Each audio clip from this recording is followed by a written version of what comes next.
The two most senior players in the squad, you've both played the most minutes at club and national level here at the stadium. How does it feel knowing that tomorrow night will be the last time you walk onto the Victoria Stadium pitch as we know it? Well, obviously, it's going to be a historic day in terms of obviously being the last match that will be played here. But I think it's something which the whole of Gibraltar has been wanting ever since we got into UEFA. I think we need an upgrade in the facilities. We can't be going to Portugal to play our home matches, and it's literally not home, and it's very hard for the lads to travel away every time we play in the qualifiers. It's something which, we've proven already playing here in the Victoria Stadium how we can hold our own against a lot of the nations, and it's exactly why we need to have home matches being played here in Gibraltar. So I'm actually looking forward to the upgrade and having a new stadium. Yeah, like as Roy said, it's a next step. We need that infrastructure here in Gibraltar. The Victoria Stadium has given us many memories, and it's a historic place for us where we've managed to get very good results. And like I said, it's going to be a shame for the next few years that we have to go to Portugal. But like I said, we need the infrastructure and a new stadium to further our development in football in Gibraltar. You touched on it there, the memories that you've had. You both had successes with the national team and with Lincoln as well at club level. If you could pick one memory at the stadium, what would you say are your favourites? That's a very hard question. I have a lot of fond memories in this stadium. Obviously at club level, I think it has to be the Celtic match and the Riga match, to be fair, when we qualified for the Conference League group stages. National games, winning the Nations League. The draw that got us, over the line and winning the Nations League. But there's been a lot of matches where they've been very emotional. Where as a nation we've come together. You could say even the 1995 Island Games, where it was played. I know we didn't win the Island Games that year, but the whole stadium. I don't think even today we've had such a packed stadium as it was that time. So yeah, there's been a lot through history, and I'm sure there's been many others which I can't remember. But yeah, it's a very historic stadium. And for you, Lee, any favourites this month? Well, like Roy says, we've had special moments. Obviously, the Celtic game, winning Group D on the actual promotion to C was really important for us.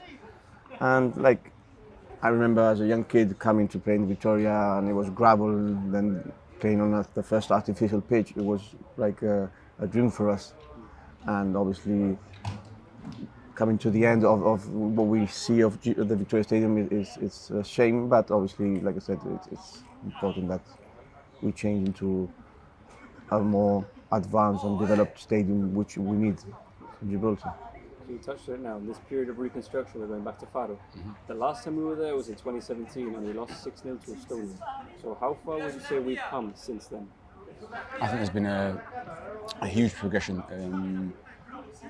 since we started the UEFA. It's been a hard process, it's a slow process, and it's something which we all need to understand that it's always going to be that, and it's only when you actually look back from the beginning and then look at the team today, how you see the progression going. I think that progression you will see more and more as our youth develop and take advantage of the facilities. So hopefully, with the new stadium and the new facilities, better coaches, that development will be more and more, and I'm sure it will be. You just have to look at the young lads here today, how hard they work.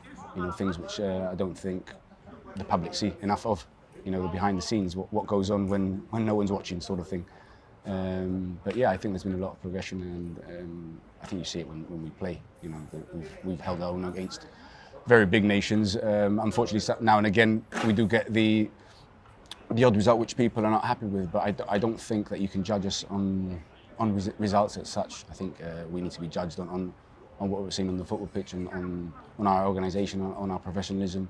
And like I said, it's a very slow process. But I'm sure, or I like to believe that when I look back from when we first started to today, that there's been a lot of progression. As an attacker, Lee, I'm sure you noticed that progression on the pitch as well. Yeah, like I said, Royce mentioned in every aspect. It's behind the scenes that people don't realize the amount of effort you got to put in week in, week out, away from family, and it's just being professional, having work duties, combining both of them, having to go to Spain to train, everything builds up, and it's a lot of hard work that goes behind the scenes. Lee, we'll start with you on this one. Touching on Andorra, we recently had a 0-0 draw with them last year. What are you expecting this time around? I think we've been watching games from the recent games they've had, and you could see that they've also developed and improved recently. I think out of both games we've played the Liechtenstein and this one, I think this is going to be a harder game. They proved recently in the last international games they've managed to get results which they've been lacking, and I see a progression. So we'll see what we can do today. Yeah, I think Lee's right. Andorra have come a long way since we last played them in the 0-0. They're a team who are frustrating a lot of the bigger nations as well, not only in the Nations League but also in their European campaigns. You can tell that they're much better organised and going forward as well. They're scoring a few goals, and they're a team definitely on the up.